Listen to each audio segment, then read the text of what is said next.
whole month is a month of friendship. What I mean by that, it's a month that we and the calendar suggest we should think about, explore, get self-reflective about the whole subject of friendship. And who better to talk to than someone who's become genuinely an expert on the whole subject of friendship from an academic point of view, from a social point of view, and that's Dr. Jan Yager. And thanks for being here with us today, Dr. Yager. You do have amazing credentials to talk about this subject. What got you interested in the subject of friendship? And tell us a little bit about your background in terms of how you bring a real science approach to the subject.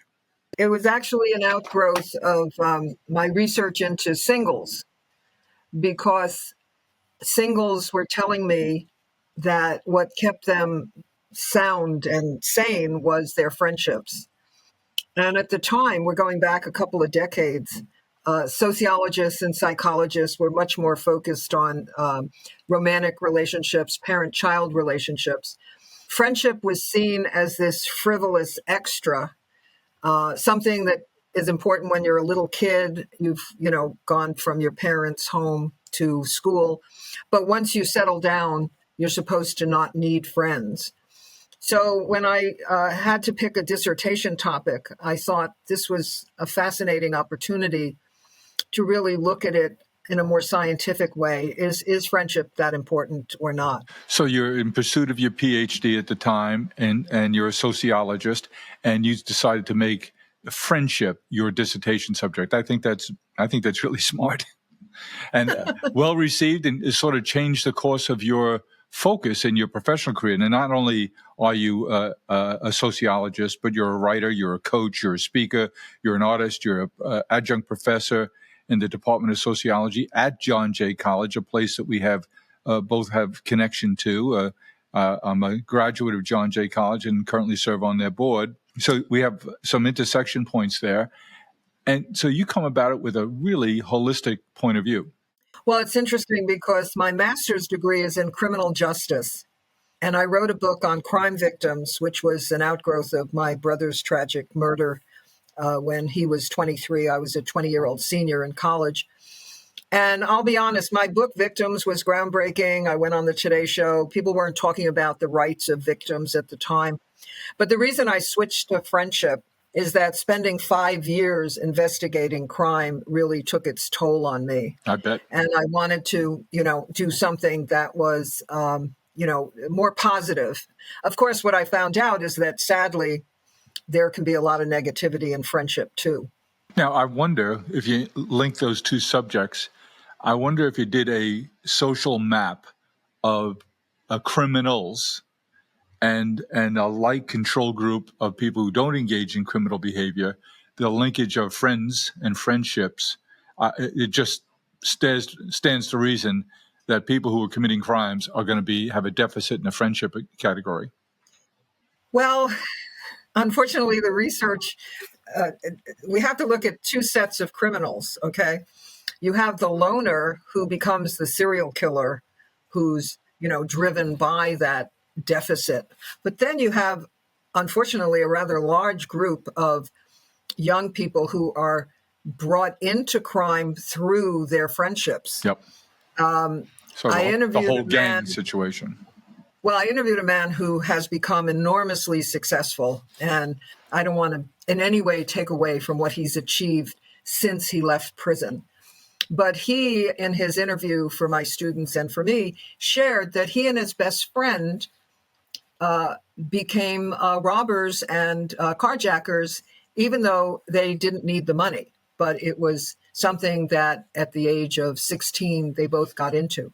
But on the other side of the coin is a brilliant bestseller called The Pact, and it's about three men in Newark, New Jersey, who, when they were teenagers, realized that that was going to be their path. So instead, they made a pact that they would watch out for each other, and two became doctors and one became a dentist, and they avoided prison and criminality.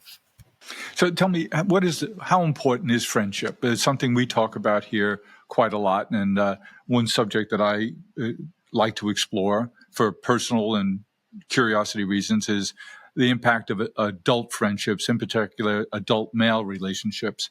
It seems like that there's a deficit there as well, that adult men are not as good as women are at developing, maintaining good, healthy peer relationships. It's the strains of time. It's the strain of stereotypes from generations ago, I think. It's family responsibilities. It's work responsibilities. We can make a lot of excuses for why we don't have a healthy enough set of friends. How important are friendships? Is there a gender difference, as I perceive there is, or how important is it to our physical and mental health? Sure.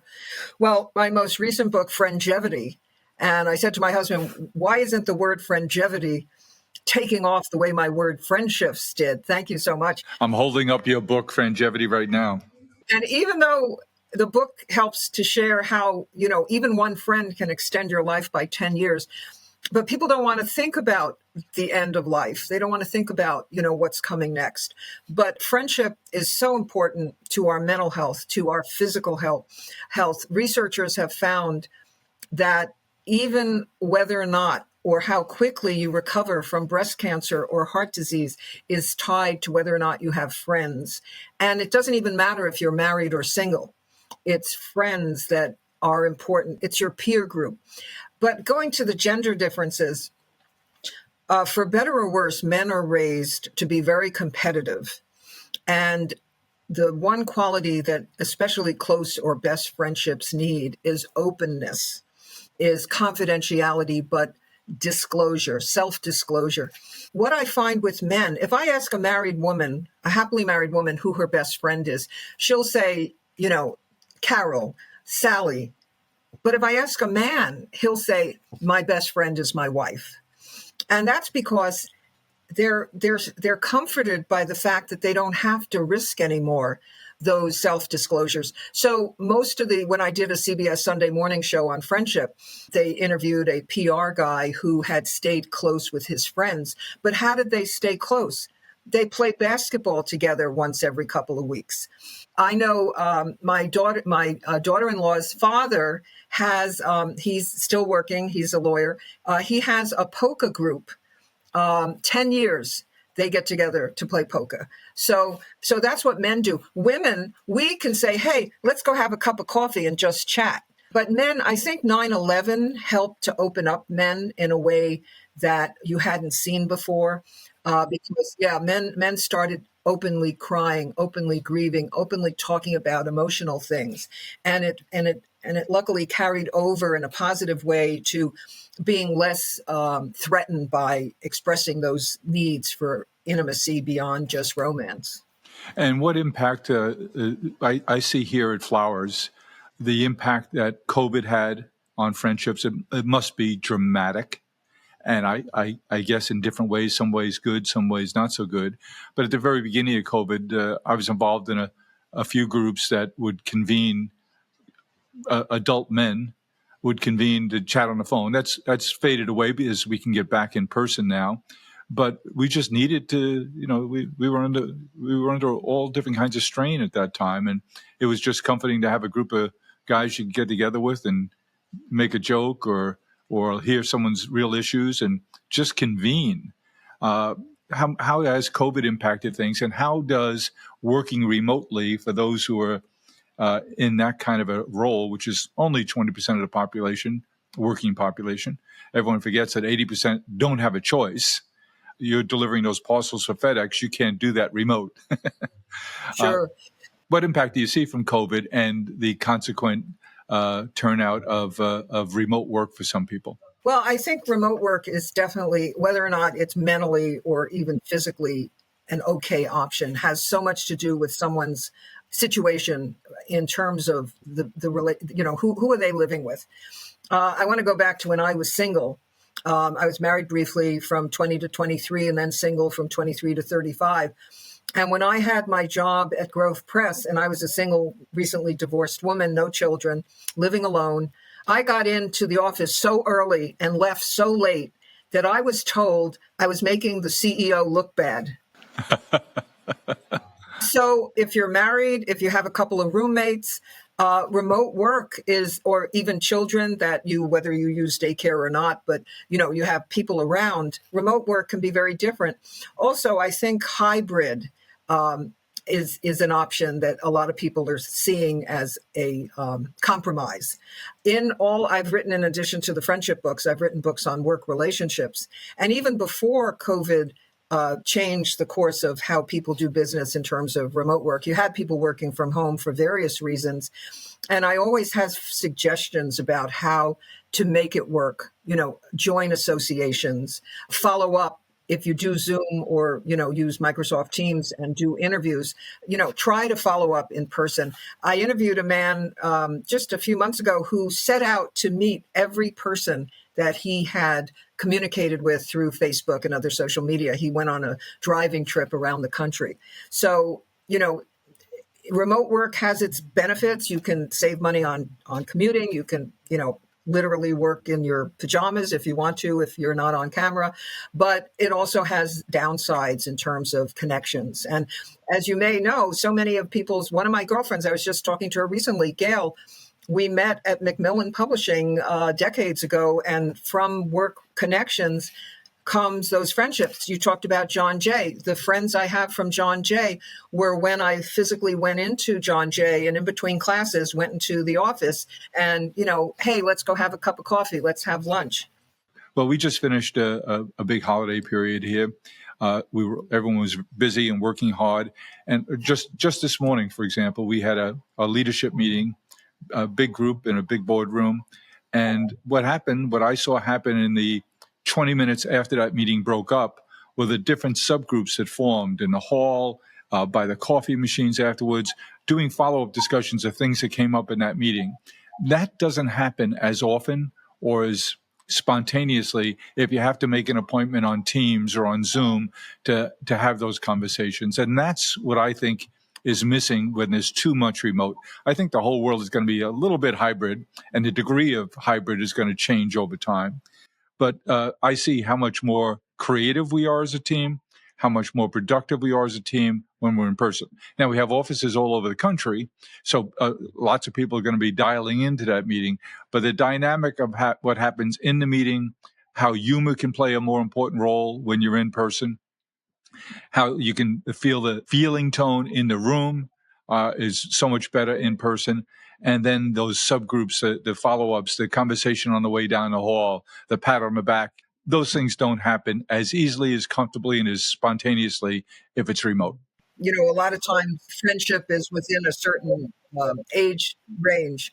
But a while ago, I was going to be going to the Frankfurt Book Fair, and I asked a woman that I had been communicating with remotely if I could stay with her because I wanted to get to Madrid to that book fair as well. And she just wonderfully said, sure, we have room. So when I got off the train, because I had gone to Barcelona before Madrid, I figured I was going to see a woman who was close in my age group. And it turned out she was 20 years younger. And, she put me up for a week. I got to know her fiance and we became friends. And those are kind of things that, it's harder for it to happen when it's just through a computer. That raises an interesting question. I'm as you're saying that, I'm thinking about my own life, my own world. And it seems to me that if I have a friend who's 20 years younger, they tend to think of it as a mentoring relationship, but there are the same friendship elements there. I think we have a bias about who can be friends by age, by gender, and probably some other filters too. And we find other ways to maintain those relationships and define them differently so it fits with our expectation. Yes. Well, it's interesting you say that because my book... Is this another book? Celebrating Friends and Friendship. I'm one ahead of you. I got it right here. It's dedicated to my friend, Joyce. Well, no, I dedicated my Around the World book to Joyce. I'm having trouble keeping you up with you here. Well, I'm up to my 62. I actually dedicated my Around the World book to Joyce. This book is dedicated to my amazing friend, Joyce Guy Patton. Part of the reason is that since her husband passed away, she has helped to have a full life by going around the world on various trips. She's retired after 40 years as a principal and a school teacher in Philadelphia. And she does the trips with friends, various friends. And she also was nice enough to provide photographs from her trips. But Joyce is African American and I'm Caucasian. And I spent the 2 years before I met Joyce at Hofstra University, which in those days was largely Caucasian. And I had to move to Philadelphia, so I went to Temple University. And the important thing about people having a wide range of friends is exposure to those opportunities. So Temple University, which is much more integrated, even back in those days, I happened to sit next to Joyce. And we, by coincidence, and that's the exciting thing about friendship. Someone said to me recently, I was telling her about my friend Dara, and she said, "Oh, how do you know Dara?" And I'm like, "I've known Dara for like 25 years. How did we first meet?" I don't know. Yeah, well, Joyce and I, we happened to both take geology to finish up our degrees. And to this day, I don't know what possessed me to take geology as my required science course rather than something more practical like biology. But we sat next to each other for 2 months, and we were either going to hate each other or become friends. And she laughed at my jokes. And that was like, wow. That's it. We're friends. Check the box. Now, people who they get up in the morning, they fall out of bed, and they make 2 new friends. And you know other people who are shy and introverted who really struggle to form new relationships, or even if they start a new relationship by accident, they're sitting next to someone in a geology class, it's difficult for them to engage because of their own personalities. You see both of them and everything in between. What advice do you have to that person who has a difficulty forming new relationships? Well, I think that it goes back to something happened in those formative years. And if they can't get beyond it, seek out either a friendship coach or even a psychologist or social There's such a worker to thing? work with. Friendship coaches? Oh, yeah, I'm one of them. Yeah, there's quite a few of them. What does a friendship coach do? I have Another a list book. of many coaches in the back of the book in the resource section, because I don't want to just promote myself. Oh, I see that. Yeah, friendship coaching is different from counseling. Counseling, you have your degree in counseling, possibly a license if you're a psychologist, possibly an MD if you're a psychiatrist. So there you're really going at the core psychological truths behind someone's aversions. But the friendship coach, it's more informational. You're sharing some of the information, some of the insights about friendship. Even saying to someone who's shy about meeting new friends, you know what? That's very common. You're not the only one. It doesn't mean that you may not even be an introvert. Someone told you you're an introvert. So you can talk about ways to focus on that. I always tell people the 10-minute rule. Go ahead. What's a 10-minute rule? If you're invited to a party and you're shy, tell yourself, I'm going to show up and I'm only going to stay for 10 minutes and I can leave. And guess what? Almost everyone finds that after 10 minutes, they turn around and they're there for an hour. You can tell the hostess or the host that you are somewhat shy about meeting people. Could he or she bring you over to someone and facilitate an introduction? Sometimes it's as simple as that. I like that one. So the first one is give yourself the 10-minute rule. So it's your ripcord to relieve your anxiety, and then confide in a host that you could use some help. Exactly. And hey, go to the drink table or the food table because that's where people are congregating. And I happen to tend to get water when I'm at things like that. But you turn to the person next to you and just start a conversation, especially let's say it's a birthday party and you don't know a soul. The only person you know is the birthday girl or boy, okay, of 75 or 60 or 40, whatever. So you just start the conversation by saying, how do you know so-and-so? Great opener. They tell you. Hopefully it's nothing. So you got to do your work. You got to prep, and sometimes it makes sense to make notes in your prep. And the third thing on your list is have 3 opening lines that you could say to someone. Ask them about the birthday celebrant. Ask them about, do you live nearby? And be prepared. Do your work, you're saying. And the most important thing is to get yourself there. Now, my book, Friendships, as you probably know, was my first major book after my dissertation, and it got me on Oprah and the Today Show and all these shows. So when I was doing speaking engagements, especially bookstores, because bookstores, it's interesting, bookstores tend to get a different kind of crowd than libraries. I still love library crowds. But everyone would come up to me and in a hushed voice, they'd say, I have a friendship that didn't work out, like this was a terrible confession, because this fantasy that friendship should last forever has replaced the fantasy that marriage should last forever. And some friendships just aren't meant to keep going on forever. This woman contacted me and she said, when I was 12 years old, I had a friend who said something horrible about me. And to this day, I've never revealed the word that she confided, she said. But she said, I was so traumatized. And this woman was in her 30s at this point, with happily married with 2 teenage sons. I have never wanted to have another friend again.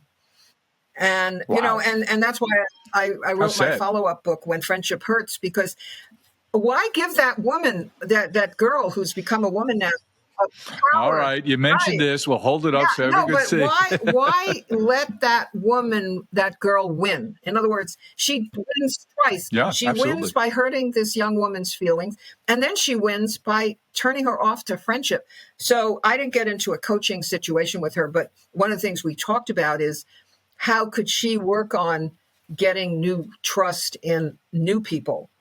Because even though it's great, she has a happy marriage and sons that care. You know what's going to happen? Those sons are going to move out. They're going to finish school. A husband's going to be busy with his stuff, and she's going to feel kind of lonely and be a burden to the relationships that matter to her, a son and a husband, because she needs them disproportionately because she doesn't have a round enough network. So she's doing a disservice not only to herself but to a family in the long run. And Dr. Taylor, who's a psychologist out of California, she wrote a book, The Tending Instinct, and it is a biological, scientific fact that we women need more nurturing. We need the coffee clutching. So, and Deborah Tannen, who's a brilliant linguist, she said, it's not what I said. She talks about how the husband comes home from work and he just wants to chill. And the wife, not understanding that that's not a rejection of her, thinks that there's something wrong with her marriage. What a happier marriage if, while he's chilling. She didn't have that compressed need. Well, she picks up the phone and calls Gloria and says, hey, what's new? I have 15 minutes or 20 minutes. Let's chat, So friendship is so wonderful, not only because it's powerful, but unlike romance, which can get very complicated. I'm luckily happily remarried 39 years, but our lives are so entwined financially. We've got 2 kids and, 5 going on 6 grandchildren. But friendship, you can go to a show and a lunch and, hey, we had a great time. No strings attached, no all this extra stuff. And you can have, some cultures do have, lots of romantic relationships. America tends to be ideally at least monogamous. But you can have 20 friends and no one says, oh, what's going on with so-and-so? Oh, on the contrary, they're admired. Exactly. Right? You mentioned the coaching. Dr. Jan, at the beginning of the calendar year, when we write our newsletter, it's called the Celebrations Pulse. And then when we refer to it here on Chatter, what I counsel our community to do based on inputs I've gotten from our psychologists that are part of our advisory team here is to, at the beginning of the year, when you're making your resolutions, be they diet or exercise or reading or language you want to learn, whatever it is, take some time to do a relationship plan too. And we divide it into 3 groups. There's the people that you have good, healthy relationships now that you want to continue to invest in those and be deliberate, and underscore deliberate about it. Then there's a group of people who you used to have friends with. As you said, not every friendship needs to or should last forever. If they do, fine, great. But it's different times, different places. You shouldn't feel guilty about it, but you should be deliberate about it. And when I say deliberate, so you look at the 10 relationships that you've had that have waned a bit. Which of those we counsel do you make a point to say, I want to reinvest in that relationship, I want to rekindle it, and I'm going to be deliberate about it in the following ways? And then there's the third group, which is people you don't have a relationship, but you would like to. People at work, for example, people in your community, and make a list of who the 3, 4, 5, 6 of those people are as well. And then we encourage you to come back to that written list online or on paper, at least monthly, and take a look at it and say, well, I said I wanted to become closer with Dr. Jen. She's so thoughtful and interesting, and we have so many points of intersection. But 2 months from now, I look and I said, I haven't done anything to increase the frequency of contact here. And there's this great article about a friendship that just came out from Europe. Maybe I should send that to her with a cover note. And so we lay out simple ideas and That's tools wonderful. like that. What else would you add to that list at the beginning of the year to help people to be mindful, thoughtful, and deliberate about investing in and maintaining a healthy group of friends? Well, Go ahead. Which book are you going to refer to now? This isn't my book, and I have no stake in this company, but I love my At a Glance appointment book. Yep. So, whether it's At a Glance appointment book or your whatever appointment book you're using, or some written way of not just having that list, but, putting it into the appointment book, like on Sunday at 4, I'm calling, Hector, if you're a man, to say hello. My husband and I are going to a fun event. I also have a small press. One of my authors has a event coming up. And I happen to remember that someone he used to work with moved to that community. So I suggested to Fred, why don't you call him, see if he and his family want to, hang out with us for a little while. And luckily he called him and he said, sure, we'll get together. So, having it specific, not just something that's open-ended, because open-ended, whether it's a career goal or, getting together with people, is too likely to, as you said, oh, it's been 2 weeks and nothing happened. I also find, like with my kids, I counsel them to be, when they have the opportunity. So what asset do you have? Do you have a home access to a home or home in a resort area, out by the lake, out at the beach? Do you have a boat? Do you have a little sailboat or something to be the convener? Do you have a bike and you can say, hey, let's get together for a ride on Sunday morning? So I always encourage them to be the convener, not to wait to be invited. If you're the inviter, like you just said, hey, I'm going to the book party for so-and-so. I have 2 friends in that community. I'm going to invite them to come along and make it a point that we'll spend some time together at that event. I think that makes a lot of sense. Do you encourage, do your coaching activities the same kind of behavior? Definitely. Well, I had a coaching client that was interesting. She really had, as her long-term agenda, was finding Mr. Right. But she was in her late 20s. She had already succeeded in her career. She had even bought herself a condo. And she actually was wise enough to say, before I find Mr. Right, I really want to find a couple more girlfriends. So what we did is we looked at her schedule. And, this is before COVID. So she was 5 days a week in the office, working late hours. But we looked at her weekend. And what was her weekend? Chores.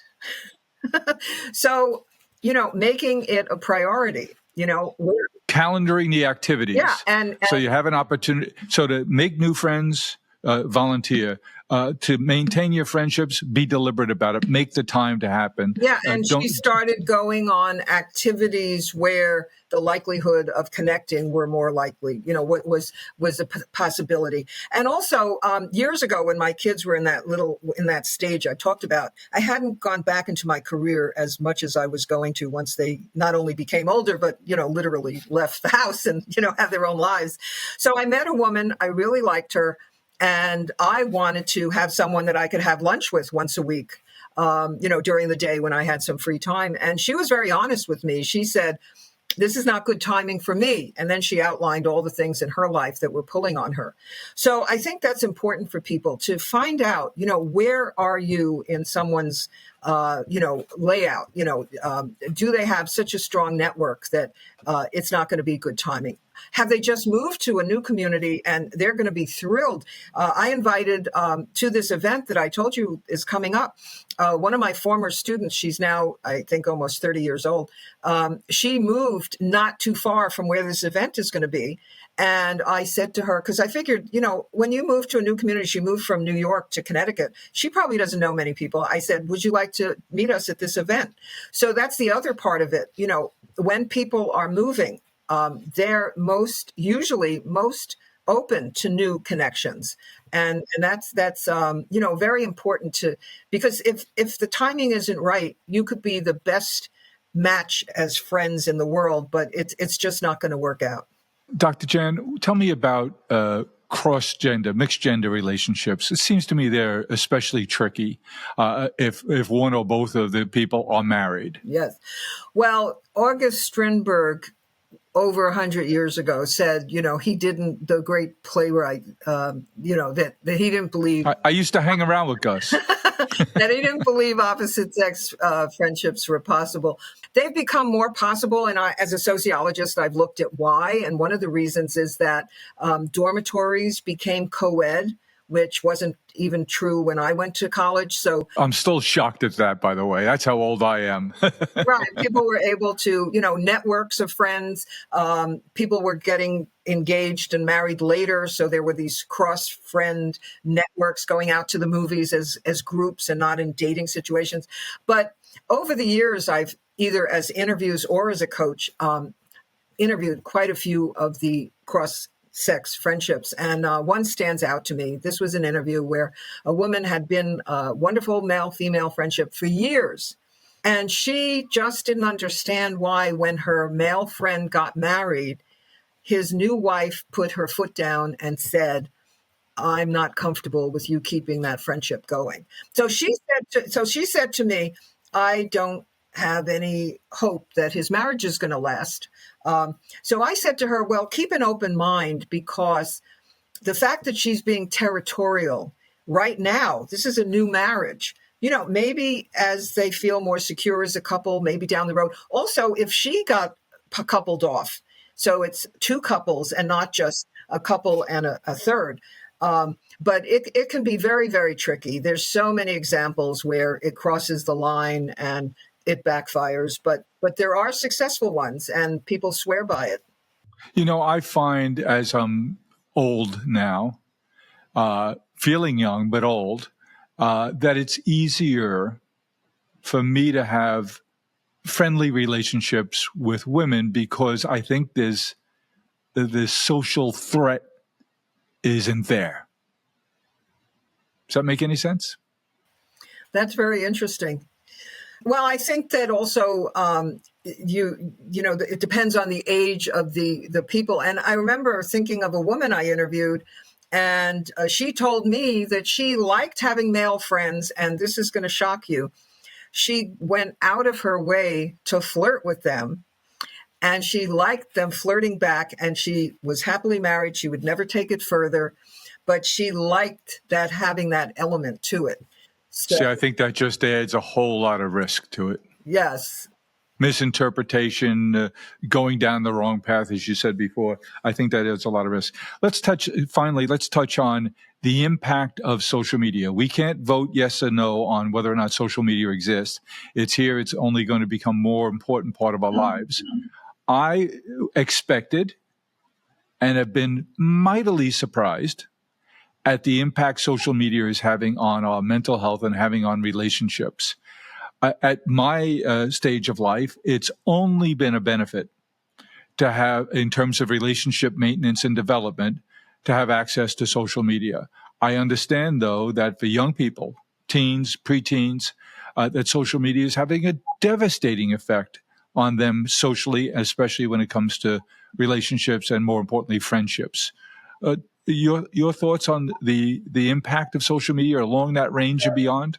Well, it's interesting, but what you made me think about is we need to have a class on how to appropriately text and send emails and post for these kids as young as 5 to 10.